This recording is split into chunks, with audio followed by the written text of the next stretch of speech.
ejpstudiospodcast presents the Reddit Stories series. Today's episode topic: experiences at the psych ward.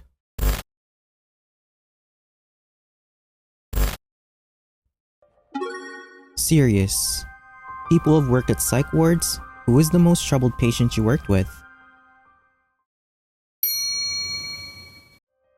Muck Scruffles.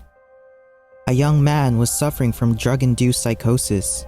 He had smoked some spice and was taken to our hospital involuntarily. He stayed for over a month, showing no signs of remission. He fit the criteria for the entire spectrum of psychotic behaviors during his stay.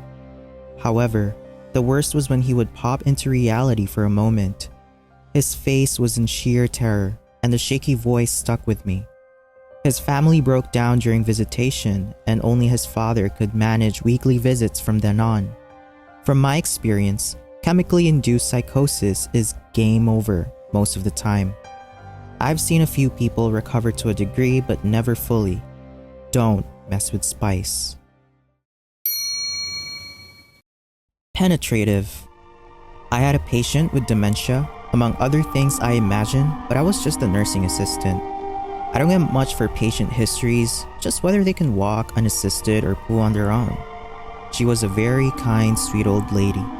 She thought of herself as a young mother, so she carried a doll with her. She wrapped it in a blanket and was even allowed a baby bed. Every night, she would tuck her baby in beside her bed. Then, she would talk about the baby growing inside her belly. She would go on very coherently about her pregnancy and her child. She had me believe she lived in this sweet fantasy land that was set on repeat. However, it would all abruptly end and start over once her baby was due, and there was no new baby. For about a month, she would mope, feeling super depressed, not eating. She couldn't stop crying despite being consoled. She'd get fairly violent too. Then, the cycle kept going.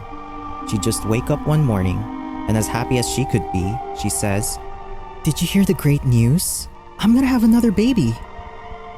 One night, she got all tucked in and forgot to tuck her baby in. I noticed and said, "I can tuck Susan in for the night," and reached in to get her baby. The woman throat punched me hard. I dropped the baby doll when I fell over gasping for air.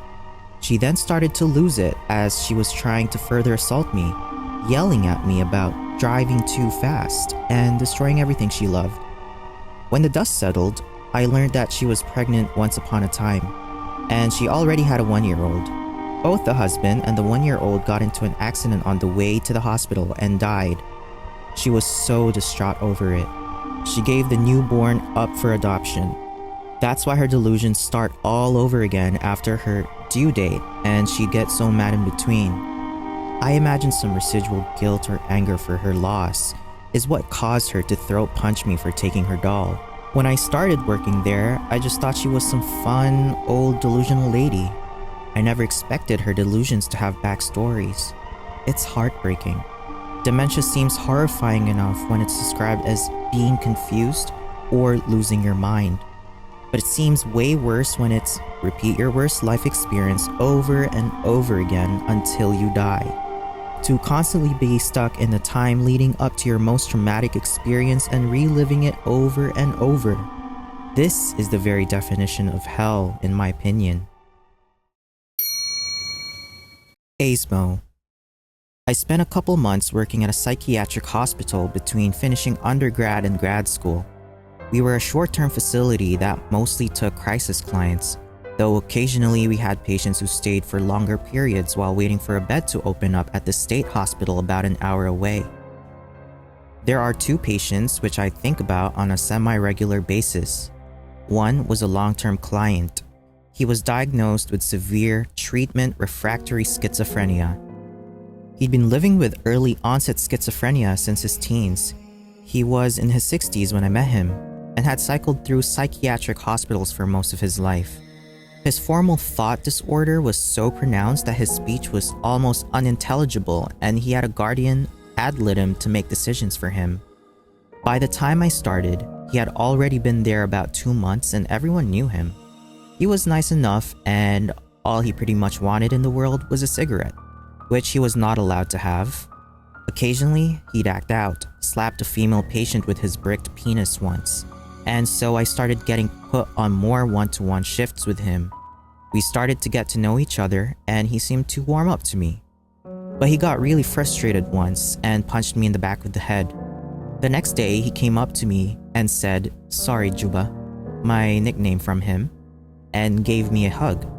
He left for the state hospital the day before my last day. The other one was a short-term client at the very end of my time there. He was a young guy who had tested positive for HIV and started experiencing thoughts of unaliving as a result. He cried the entire time he was there. He also wouldn't talk much and refused to eat.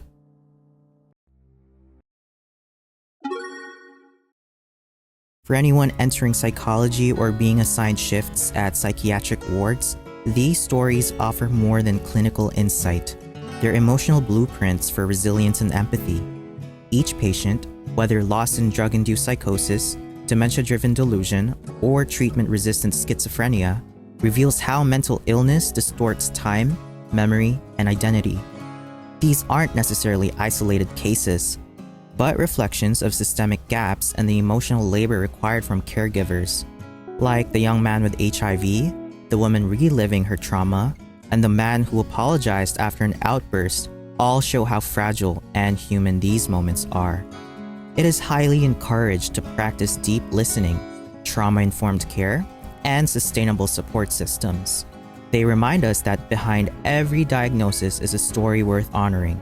Sharing these experiences help build a culture of compassion, one that doesn't only treat symptoms but also acknowledges the person beneath them.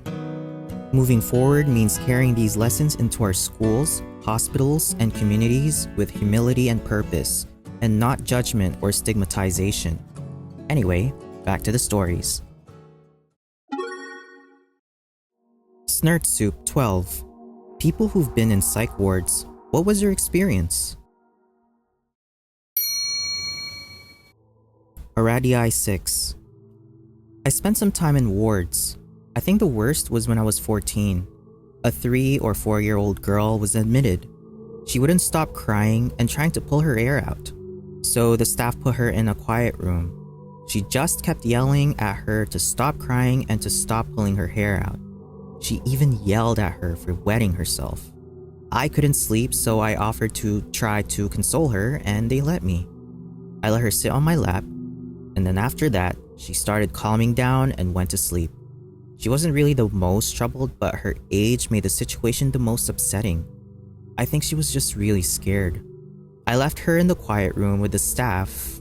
I don't know if they put her in bed or what. They let me take a shower and let me sleep in. She was only there because the DHS had to pull her out of her home in the middle of the night and didn't have a place to take her. She was picked up before I got up the next morning and taken to a foster home. I guess the most troubled person was a lady with psychosis. She was walking around spitting on the floor where she believed her spit could poison the nurses. She told me to be careful not to get poisoned too. That was the only relatively coherent thing I ever heard her say. I actually have more horror stories about the staff than I do from the other patients. Most of the patients were just kind of sad and needed help. Leoka. I was admitted twice. First time because my doctor put me on anxiety meds and I had a severe reaction. Honestly, both experiences at the ward made me feel a lot better about myself. I had severe anxiety, but it was nothing compared to people struggling with bipolar and schizophrenia. My favorite story is about a schizophrenic we'll call Gary. The guy refused to take his meds, so he was on an entirely different plane of existence. He really liked to go into other people's rooms and throw things around. He made a point of going into mine, grabbing my book, taking out the bookmark, and then throwing it against the wall. One night, another patient, Brad, and I were up late watching a movie. It was after hours, but we were both quiet and well behaved, so the nurses let us stay up longer. We went to go back to our rooms after, but suddenly, I heard shouting. Brad went back to his room and Gary was in there buck-ass naked trying to steal Brad's pants. The nurses intervened. Gary left while Brad asked for his pants back. Gary took them off, handed them to Brad, and then left proudly displaying his twig and berries. There was also a younger girl in there who suffered from psychosis who would make potions as she thought she was a witch. She was writing a book about undersea vampires that she let me read. It was still a better love story than Twilight. Other than that, it was pretty quiet and really boring, though there were a lot of good, kind people who are just struggling to get better. Fiendish Lobster. I've been in a psych ward 5 times my entire life. Most of the times I was there, it was boring. We sat around and did nothing each day. Maybe had group therapy twice, but other than that, just sat by and waited for them to feed us. However, the last time I got Baker acted was the worst time I'll never forget. Now, this might be long, but hey, it's worth the read because it shows you how shit being in there really is.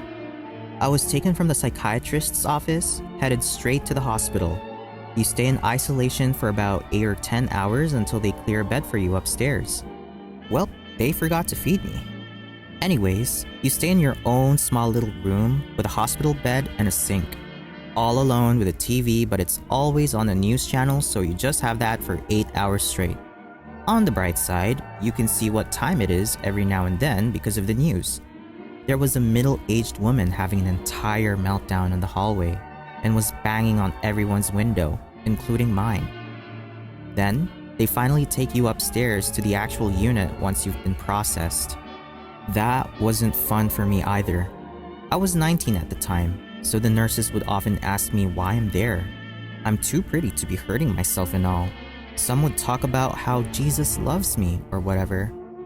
I've been to that hospital before, just a different unit. Basically, I've been put in the unstable unit. Everyone there was at least 20 years older than me.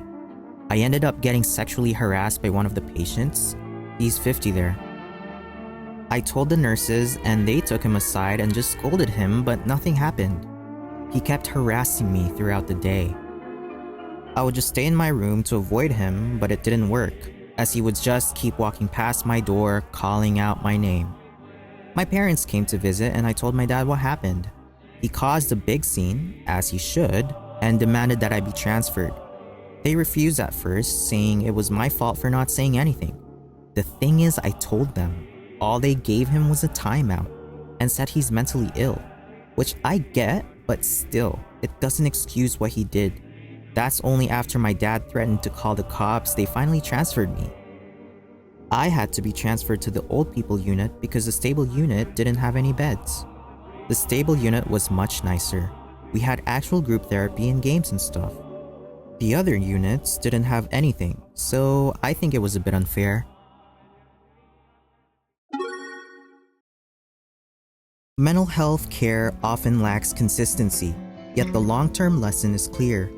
People thrive when support is grounded in empathy, structure, and accountability. Outcomes are shaped by environment, timing, and those involved. Underscoring that, challenges extend beyond individuals to schools, families, and communities.